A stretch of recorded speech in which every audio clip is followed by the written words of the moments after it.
बच्चों, आज हम कक्षा 10 की क्षितिज पुस्तक में काव्य के अंतर्गत सूरदास के पद की व्याख्या समझेंगे, जो परीक्षा की दृष्टि से महत्वपूर्ण है। इसमें पहला पद है सूरदास जी का, ऊधो तुम हो अति बड़भागी, अपरस रहत स्नेह तगाते, नाहिन मन अनुरागी। ये पूरे पद की व्याख्या परीक्षा में आएगी, तो हमें सबसे पहले इसका संदर्भ लिखना पड़ेगा। तो संदर्भ के अंतर्गत हम पाठ का नाम और कवि का नाम लिखते हैं। तो हम लिखेंगे प्रस्तुत पद्यांश हमारी पाठ्य पुस्तक क्षितिज के अंतर्गत पद से लिया गया है और इसके कवि सूरदास जी हैं। फिर प्रसंग लिखेंगे हम इस पूरे पद का। प्रसंग के अंतर्गत मूल भाव लिखा जाता है।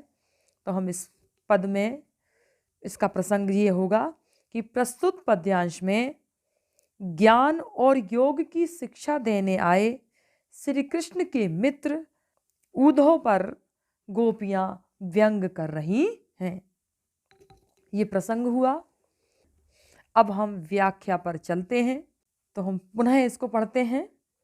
ऊधव तुम हो अति बड़भागी। सूरदास जी कहते हैं कि गोपियां श्री कृष्ण के मित्र ऊधव से कहती हैं कि ऊधव, आप तो अत्यंत भाग्यशाली हो, या आप तो बहुत अधिक बड़े भाग्य वाले हो। अपरस रहत स्नेह तगाते। अपरस मतलब अछूते, रहत मतलब रहना, स्नेह मतलब प्रेम, और तगा मतलब धागा, और ते मतलब साथ। कि पूरे समय श्री कृष्ण के पास रहते हुए भी आप उनके प्रेम के धागे से बंधे नहीं हो, अर्थात उससे बिल्कुल अछूते हो।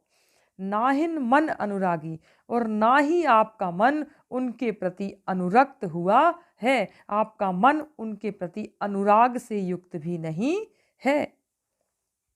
आप उसी प्रकार हो जैसे पुरैन पात रहत जल भीतर। जैसे पुरैन मतलब कमल और पात मतलब पत्ता, रहत मतलब रहना, जल भीतर मतलब पानी के अंदर।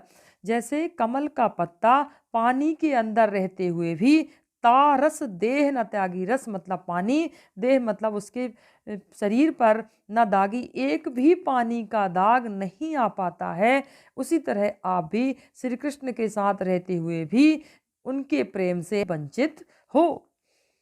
दूसरा उदाहरण देते हुए गोपियां कहती हैं कि जो जलमाह तेल की गागरी। जैसे तेल की गागर को जल के अंदर ले जाने पर भी बूंद न ताको लागी, एक भी बूंद उसके ऊपर नहीं रुक पाती है, ठहर पाती है, उसी तरह आप भी श्री कृष्ण के प्रेम को बिल्कुल भी नहीं पहचान पाए हो, या उससे पूरी तरह दूर हो चुके हो। प्रीति नदी में पाँव न भोरियो। आप श्री कृष्ण के पास रहते हुए भी उनकी प्रेम रूपी नदी में पैर नहीं डाल पाए हो। दृष्टि न रूप परागी, और आपके नेत्र भी उनकी सुंदर रूप से मुग्ध नहीं हो पाए हैं, उनके सुंदर रूप को देखकर भी मोहित नहीं हो पाए हैं, अर्थात आप उनके प्रेम को समझ ही नहीं पाए हो। आगे सूरदास जी कह रहे हैं कि हम तो अबला हैं, अर्थात बिल्कुल असहाय हैं, और भोरी, भोरी मतलब भोली भाली हैं, हम ज़्यादा कुछ नहीं जानते। हम तो श्री कृष्ण के प्रेम से उसी तरह लिपटे हुए हैं जैसे चींटियाँ गुड़ में लिपटी हुई रहती हैं। हम पूरी तरह श्री कृष्ण के प्रेम में चींटी की तरह लिपटे हुए हैं। इसके बाद विशेष लिखा जाता है। तो विशेष में इसमें खास जो भाषा है, रस है, तो हम लिखेंगे, इसको पॉइंट में देना पड़ता है, तो हम लिखेंगे ब्रज भाषा का सुंदर प्रयोग है, और पुरैन पात में अनुप्रास अलंकार है, और प्रीति नदी में रूपक अलंकार का प्रयोग किया गया है।